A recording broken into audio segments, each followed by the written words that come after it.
किसान भाइयों, आज बात करेंगे कृषि विधेयक 2020 के बारे में, जो हाल ही में संसद में पारित हुए हैं और जिसके खिलाफ पंजाब और हरियाणा के किसान भाइयों ने काफ़ी बड़े पैमाने पर प्रदर्शन किया है। तो क्या ये कृषि विधेयक किसान भाइयों के खिलाफ है? क्या ये किसान भाइयों के लिए फायदेमंद है?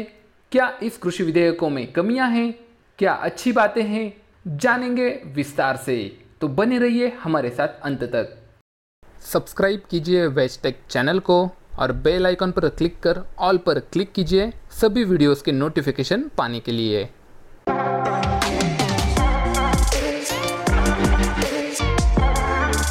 जैसे कि आपको पता है, 3 कृषि विधेयक पारित हुए हैं, जिसमें से पहला विधेयक है कृषि उपज व्यापार एवं वाणिज्य संवर्धन एवं सरलीकरण विधेयक 2020, जिसके तहत किसानों की उपज का व्यापार यानी ट्रेड ऑफ फार्मर प्रोड्यूस पर शिथिलता प्रदान की गई है। जैसे कि आप अंतर्राज्यीय व्यापार कर सकते हो। पंजाब का किसान भाई अपना गेहूं महाराष्ट्र में आके बेच सकते हैं। महाराष्ट्र के किसान अपने टोमेटो पोमोग्रेनेट कहीं पे भी भेज सकते हैं, यानी एपीएमसी को छोड़कर, जैसे कि खेत के द्वार, कारखाना परिसर, गोदाम, सिलोस, कोल्ड स्टोरेज जैसे किसी भी क्षेत्र पर आप अपना उपज बेच सकते हो। यानी आपको उपज बेचने के लिए सिर्फ एपीएमसी मार्केट पर अवलंबित नहीं होना पड़ेगा। दूसरा है इलेक्ट्रॉनिक ट्रेडिंग।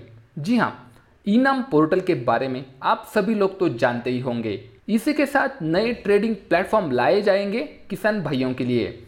ये नए ट्रेडिंग प्लेटफॉर्म कोई भी किसान निर्माता संगठन, कृषि सहकारी समिति या निजी कंपनियां जो 1960 के कंपनी एक्ट के तहत रजिस्टर्ड है, वो इलेक्ट्रॉनिक ट्रेडिंग के माध्यम से किसान भाइयों से कृषि उपज खरीद सकती है। और इस विधेयक के तहत बाजार शुल्क समाप्त कर दिया है। आप पंजाब की बात करें तो लगभग 8.5% बाजार शुल्क किसान भाइयों को देना पड़ता है। तो अब इस विधेयक के लिए किसान भाइयों के मन में काफ़ी सारे प्रश्न हैं, काफ़ी सारी मिसअंडरस्टैंडिंग किसान भाइयों के मन में पहले से मौजूद है। तो सबसे पहले हम वो क्लियर करते हैं। आपको बताना चाहेंगे कि एपीएमसी मार्केट पहले की तरह ही खरीदी जारी रखेगी, यानी अब भी आप एपीएमसी मार्केट पर जाकर अपना माल बेच सकते हो, जैसे आप कई सालों से करते आ रहे हो। अब दूसरा सवाल था कि एमएसपी, क्या किसान भाई एमएसपी पाएंगे? तो किसान अपनी उपज एमएसपी प्राइस यानी मिनिमम सपोर्ट प्राइस पर बेच सकेंगे। और आगामी रब्बी सीजन के लिए जो एमएसपी है वो अगले सप्ताह घोषित की जाएगी केंद्र सरकार की तरफ से। यानी कोई भी मंडी समाप्त नहीं होगी, पूर्ववत व्यापार होता रहेगा। इस व्यवस्था में किसानों को मंडी के साथ अन्य स्थानों पर अपनी उपज बेचने का एक विकल्प पात्र हो रहा है। माने आप पहले सिर्फ मंडी में बेच सकते थे, अब आप किसी भी मार्केट में बेच सकते हो। कई सारी मंडियों में इनाम ट्रेडिंग व्यवस्था पहले थी, तो वो अब भी वैसे ही जारी रहेगी। इन इलेक्ट्रॉनिक मंचों के माध्यम से आप कृषि उत्पादों का पारदर्शिता के साथ ही समय की बचत से व्यापार कर सकते हो। दूसरा विधेयक था कृषक सशक्तिकरण व संरक्षण कीमत आश्वासन और कृषि सेवा पर करार विधेयक, यानी फार्मिंग एग्रीमेंट पर। तो कोई भी कंपनी और किसान फार्मिंग एग्रीमेंट कर सकते हैं, यानी फसल उपज की खरीदी के लिए आप किसी भी कंपनी के साथ एग्रीमेंट कर सकते हो। अब इसमें सबसे महत्वपूर्ण बात थी कि खेती की उपज का मूल्य निर्धारण, यानी प्राइसिंग ऑफ फार्मिंग प्रोड्यूस। तो जो भी एग्रीमेंट होगा उसमें उपज की कीमत का उल्लेख होगा। अब खेती में बहुत बार ऐसा होता है कि प्राइसिंग क्वालिटी वाइज अलग अलग होती है, तो इसलिए उस एग्रीमेंट में ये भी लिखा होगा कि अलग अलग क्वालिटी के लिए कितना मूल्य निर्धारित हुआ है और आपको एक गारंटीकृत मूल्य मिलेगा, यानी मिनिमम सपोर्ट प्राइस आप कह सकते हो कंपनी की तरफ से किसान भाइयों के लिए, वो भी एग्रीमेंट में दर्ज होगी कि क्वालिटी वाइज कितना मूल्य आप किसान भाइयों को देने वाले हैं, इसका स्पष्ट उल्लेख वहां पर होना चाहिए, ताकि किसान भाइयों की किसी भी तरह से फसवनुक ना हो। अब बात आती है डिस्प्यूट सेटलमेंट, यानी कोई भी अगर विवाद होता है कंपनी और किसान भाइयों के बीच, तो उसमें क्या होगा? तो उसमें आप उप विभागीय मैजिस्ट्रेट यानी अपने जिले के दंडाधिकारी के पास कंप्लेंट दर्ज कर सकते हो। अगर मैजिस्ट्रेट के निर्णय पर आपको अपील करना है तो आप कलेक्टर या अतिरिक्त कलेक्टर के अध्यक्षता में जो समिति होगी वहां पर अपील कर सकते हो। और अगर किसी भी विवाद में किसान भाइयों से अगर कुछ भी वसूली करनी है तो उसके लिए उसकी कृषि भूमि के खिलाफ कोई भी कार्रवाई नहीं की जा सकती। मान लीजिए अगर किसान भाई प्रोड्यूस नहीं दे पाया या फिर कोई भी चीज़ से किसान भाई आरोपी साबित होता है तो उसकी वसूली के लिए उसकी कृषि भूमि पर कोई भी आंच नहीं आएगी। अब इस विधेयक के बारे में भी कई सारे मिथ है, वो हम क्लियर कर देते हैं।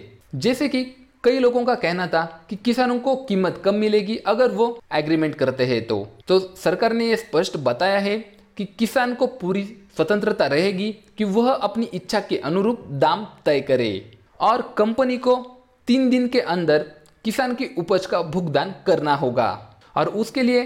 और इसी के लिए देश में 10,000 से अधिक कृषि उत्पादक 10,000 से अधिक FPOs क्रिएट किए जा रहे हैं।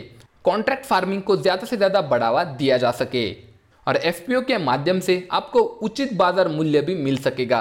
तीसरा विधेयक था आवश्यक वस्तु संशोधन अध्यादेश 2020 यानी इसेंशियल कमोडिटीज अमेंडमेंट ऑर्डिनेंस 2020, जो जून 2020 में अध्यादेश देकर लागू किया गया था। तो इसमें आता है खाद्य पदार्थों का विनियमन यानी रेगुलेशन ऑफ फूड आइटम्स। इस एक्ट के अंतर्गत पहले ये था कि कोई भी व्यापारी किसी भी तरह के खाद्य पदार्थों का स्टॉक करके नहीं रख सकता, लेकिन अब केंद्र सरकार ने अनाज, दालें, आलू, प्याज, खाद्य तिलहन और तेल सहित कुछ खाद्य पदार्थों की आपूर्ति को केवल असाधारण परिस्थितियों में नियंत्रित करने का फैसला किया है। यानी कोई भी बड़ा व्यापारी जिसके पास पैसा है वो इन सभी चीज़ों का स्टॉक करके रख सकता है। सिर्फ असाधारण परिस्थितियां जैसे कि युद्ध, अकाल, असाधारण मूल्य वृद्धि और गंभीर प्राकृतिक आपदा। यहाँ पर आप नोटिस कीजिए कि असाधारण मूल्य वृद्धि, ये जानना बहुत ज़रूरी है कि इस विधेयक के साथ स्टॉक लिमिट यानी स्टॉक कितना कर सकते हैं इस पर भी कुछ निर्बंध लगाए जा सकते हैं। अगर बागवानी उपज के खुदरा मूल्य में 100% वृद्धि हो जाती है या फिर गैर कृषि खाद्य पदार्थों जैसे कि दालें हो गई, अगर उनके खुदरा मूल्य में 50% की वृद्धि होती है तो केंद्र सरकार उस पर स्टॉक लिमिट लगा सकती है। जी हाँ, अब आप बोलोगे कि ये 50% बढ़ा, 100% बढ़ा, ये कैसे डिसाइड होगा कि कितना बड़ा है? तो उसके लिए भी उन्होंने पैरामीटर डिसाइड किए हैं। पिछले 12 महीने में जो भी कीमत थी या फिर पिछले 5 वर्षों के औसत खुदरा मूल्य में जो भी कीमत कम रहेगी उससे तुलना कर अगर उसमें 100% की वृद्धि हुई है तो गवर्नमेंट फिर से एक बार स्टॉक लिमिट लगा देगी और कोई भी व्यापारी इसका स्टॉक नहीं कर पाएगा। तो अगर किसान भाइयों की ओर से देखें तो ये काफ़ी अच्छा है। मान लीजिए अगर गवर्नमेंट ने बोला है कि आप APMC छोड़कर बाहर भी उपज बेच सकते हो, अगर इस पर निर्बंध होगा तो कोई भी व्यापारी आपका प्रोड्यूस क्यों खरीदेगा? वो तो सोचेगा कि अगर मैंने खरीदा तो मैं रखूंगा कहाँ, फिर मैं पुलिस के झंझट में पड़ जाऊंगा। इसलिए अगर वो स्टॉक करके रख सकता है तो वो किसानों से ज़्यादा खरीदेगा और किसानों को अच्छा फायदा इससे मिल सकता है। लेकिन कंज्यूमर यानी जो लोग इसको खरीद रहे हैं शहरों में, उनको इस अध्यादेश से सब कुछ ज़्यादा दाम पर खरीदना पड़ेगा। अब आप देख रहे होंगे न्यूज़ चैनल्स पर पंजाब और हरियाणा के किसान भाई बड़े पैमाने पर प्रदर्शन कर रहे हैं। तो आखिर उन लोगों का क्या कहना है, वो आखिर क्या चाहते हैं, हम विस्तार से जानते हैं। उनका कहना है कि ट्रेडर कौन है, यानी व्हाट इज ट्रेडर, ये गवर्नमेंट ने स्पष्ट नहीं किया है। कृषि और कल्याण मंत्रालय के अनुसार पैन कार्ड वाला कोई भी व्यापारी व्यापार क्षेत्र में किसानों से उपज खरीद सकता है और ये व्यापारी APMC मंडी और व्यापार क्षेत्र दोनों में काम कर सकता है। अब वर्तमान मंडी प्रणाली में यह होता था कि आड़तियों यानी कमीशन एजेंटों को मंडी में व्यापार करने का लाइसेंस प्राप्त था, यानी उनका पूरा वेरिफिकेशन होता था, उसके बाद उनको आड़तियों का लाइसेंस मिलता था। लेकिन अब नए कानून के तहत कोई भी व्यापार कर सकेगा। तो इन नए व्यापारियों पर किसान भाई कैसे भरोसा करेंगे? तो सरकार को भी इस विषय पर थोड़ा सा ध्यान देना चाहिए। अगर कोई भी व्यापारी बन जाएगा, अगर वो किसान भाइयों को पैसे नहीं दे पाया तो नुकसान यहाँ पर किसान भाइयों का है।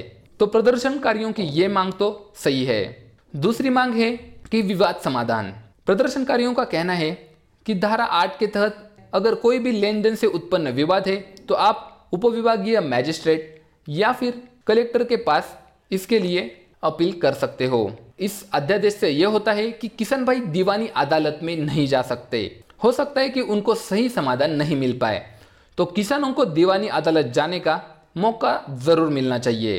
अब प्रदर्शनकारियों की तीसरी मांग है कि ट्रेड एरिया यानी ट्रेड एरिया को निर्धारित नहीं किया गया है। अब विधेयक ये कहता है कि व्यापार क्षेत्र में आते हैं फार्म गेट्स, कारखाना परिसर, गोदाम, साइलो, कोल्ड स्टोरेज, जिसमें एपीएमसी का नाम नहीं है। यानी एपीएमसी मंडियां मात्र उनकी भौतिक सीमाओं पर सीमित हो जाती है। अब दूसरे व्यापार क्षेत्र में बड़े कॉरपोरेट खरीदार, यानी बड़े बड़े कॉरपोरेट खरीदार किसान भाइयों से उपज खरीदेंगे, वो भी एपीएमसी मार्केट के बाहर। तो हो सकता है कि एपीएमसी मार्केट में उपज आना ही कम हो जाए और उनका पूरा जो व्यवहार है वो कुछ दिन बाद ठप ही हो जाए। प्रदर्शनकारियों का चौथा मानना यह है बाजार शुल्क कम करने पर भी प्रॉब्लम हो सकता है। विधेयक ये कहता है कि एपीएमसी मार्केट के अलावा कोई भी राज्य बाजार शुल्क नहीं लगाएगा। किसी भी बाहरी व्यापार, इलेक्ट्रॉनिक ट्रेडिंग, लेन देन पर कोई भी बाजार शुल्क नहीं होगा। अब प्रदर्शनकारियों का कहना यह है कि इससे 1 क्विंटल गेहूं पर पंजाब में लगभग 8.5% बाजार शुल्क लगता है, यानी 1 क्विंटल गेहूं पर लगभग 164 रुपए शुल्क ही लगता है।